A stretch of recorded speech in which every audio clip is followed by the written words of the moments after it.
উদ্যোগার এ মহতী অনুষ্ঠান দ্বীন ও ইলাহির উদ্দেশ্যে মোহাম্মদ ইসলামের ধারায় অনুষ্ঠিত। এই অনুষ্ঠানের আয়োজকগণ, উপস্থিত বিশ্ব সুন্নি মিশন, সুলতানুল আরিফ আরিফিন দরবারের নবী রাসূল প্রেমিকগণ, উপস্থিত এলাকাবাসী এবং এ বাড়ির সকল সদস্যগণ, সকলের প্রতি আমার সালাম। সালামুন কাওলাম মির রাব্বির রহিম। আসসালামু আলাইকুম ইয়া আহলে বাইতগণ এবং উপস্থিত সকল রাসূল প্রেমিকগণ।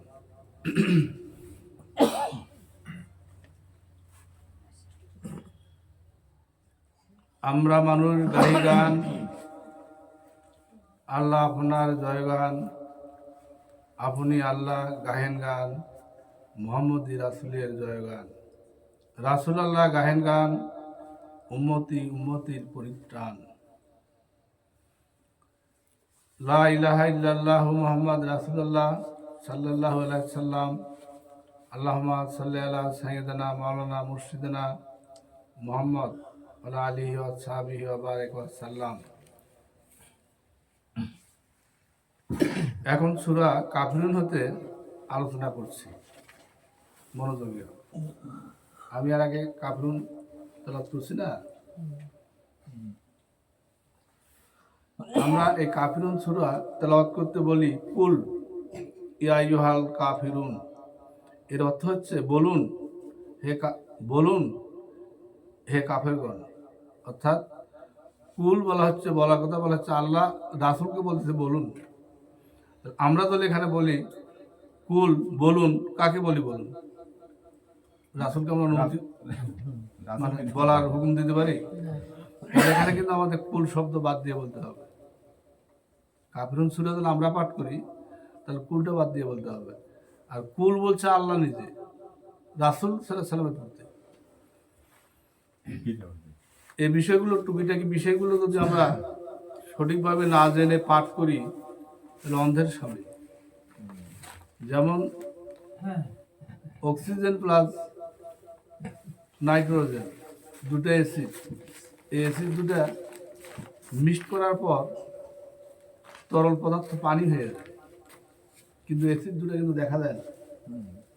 হাওয়া, এই হাওয়া দুটো একখানে করলে পানি হয়ে গেল। কিন্তু যদি অ্যাসিড দুটো সঠিক না হয় আর একটা অন্য অ্যাসিড হয়, তাহলে কি পানি হবে না? তেমনি কোরআনের আয়াত পাঠ করলেই হবে না, জেনে নিতে হবে, বুঝে নিতে হবে, নিয়ে পাঠ করতে হবে এবং আমল করতে হবে, তবে কাজে লাগবে। কোরআন নাজিল হয়েছে রাসূল পাক সাল্লাল্লাহু আলাইহি ওয়াসাল্লামের উপর। কার জন্য? পৃথিবীর মানুষের জন্য, সমস্ত জীবের জন্য, সেখান থেকে নির্দেশ মোতাবেক চলার জন্য। কোরআন কে বুঝিয়ে দিয়েছে? রাসূল পাক সাল্লাল্লাহু আলাইহি ওয়াসাল্লামের কোরআন নাজিল হয়েছে, তিনি পাঠ করে শোনাইছেন, বুঝিয়ে দিয়েছেন এবং চালিত করেছেন। আজ সে মোহাম্মদ রূপে রাসূল যে দেহ ছিল সে দেহ নাই। আজ আপনাদের কে চালিত করবে? সে কারণে কোরআন পাকে ঘোষণা এসেছে খাতাবুন নাবিয়িন, অর্থাৎ নবীর দরজা শেষ। মোহাম্মদ রূপে যে দেহ, এ দেহের ওফাত হয়েছে, কিন্তু রাসূল, খাতাবুন রাসূল কোথাও নাই। তাই বলা হয় যে বিলায়েতের জামানায় মোহাম্মদ এলুরে রাসূল রূপে, মোর্শেদ রূপ ধারণ করে।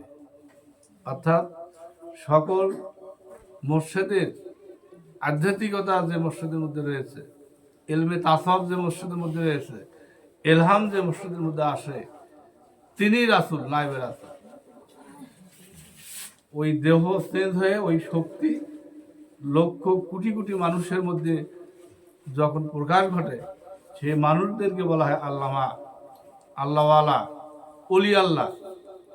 অলির সঙ্গে আল্লাহ শব্দ যোগ করা হয়েছে। একটা মানুষকে আল্লাহ কেন বলা হয়? যখন সেখানে আল্লাহর কীর্তন, গুণ, সিফাত, শক্তি, নূর, আলো জাগৃত হয় এবং ঐশীর থেকে কথা আসে তখন তাকে আল্লামা বলা হয়। ইহা কোনো কিতাবি দলিল লিখে দেওয়ার মতো নয়, তবে কিতাবে ইঙ্গিত দেওয়া রয়েছে। কে আল্লামা এটা কোনো সার্টিফিকেট আসে না, এটা সে নিজে বুঝতে পারে এবং তার কর্মকাণ্ডে তার পাশে যারা থাকে, তার সহবতে যারা আছে এবং তারা যাকে মানে তারা নিজেরাও সেই ক্ষমতার অংশ অর্জন করে নেয়। তো এটা জানে নিতে হবে, কোরআন পাঠ করলেই হবে না। কোরআন মুখস্থ বিদ্যার জন্য আসেনি, কোরআন বুঝিয়ে পড়ার জন্য এসেছে, সে মোতাবেক চালিত, মানুষকে চালিত করার জন্য এসেছে। তাহলে আমরা কোন শব্দ বাদ দিয়ে পাঠ করতে হবে। কাকে বলা হচ্ছে? হে কাফের কুল, কাফেরদেরকে বলা হচ্ছে লা আবুদুমা তাবুদুন, আমি ইবাদত করি না, তোমরা যার ইবাদত করো। কে বলছে? রাসূল বলতেছে।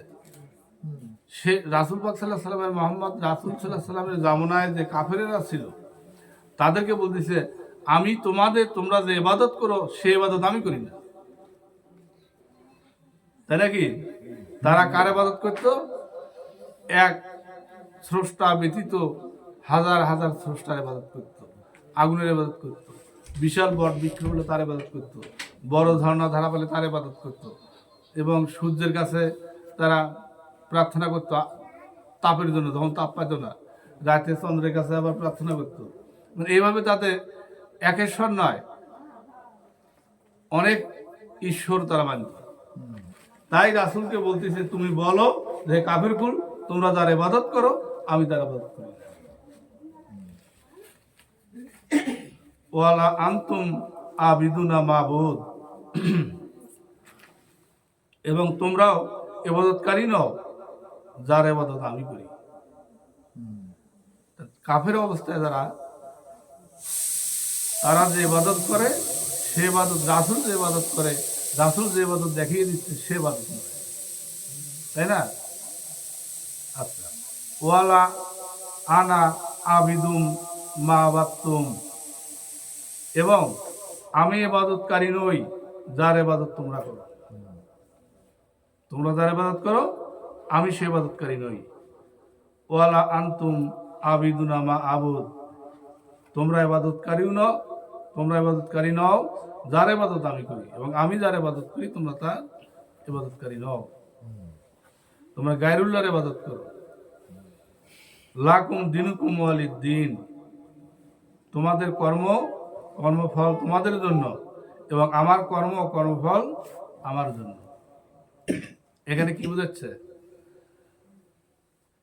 সঠিক রাস্তায় এসে যারা ইবাদত করবে তার ইবাদতের কর্মফল। এখানে কিন্তু শুধু ইবাদতের কথা বলে নাই, কর্মের কথা বলা হচ্ছে। ইবাদত, বন্দেগী, কর্ম, তিনের সমন্বয় হয় স্রষ্টা খুশি। ইবাদত হচ্ছে নিরাকার, অর্থাৎ আরকাম আহকামের মধ্য দিয়ে, জপ তপ পাঠের মধ্য দিয়ে। বন্দেগী হচ্ছে রজ্জু ধরে, অর্থাৎ নির্দেশিত, স্রষ্টার মনোনীত দিদি। আল্লাহ কোরআনে বলছে না যে রজ্জু রূপে হাবিবকে পাঠানো হয়েছে? হাবিব হচ্ছে রজ্জু, তেনাকে ধরে যে ইবাদত করা হয় এটাই হলো বন্দেগী। আর তেনার আরকাম আহকাম, হুকুম মোতাবেক যে কর্ম করা হয় এই কর্মগুলোই হচ্ছে ফল প্রাপ্তি কি সূত্র, বৃক্ষ, স্থান, উৎস। ঠিক আছে? এখন এখানে কিন্তু আল্লাহ বলেনি যে কাফিরদের সঙ্গে তোমরা দ্বিধাদ্বন্দ্বে জড়িয়ে থাকো। বলছে কি এই সূরায়?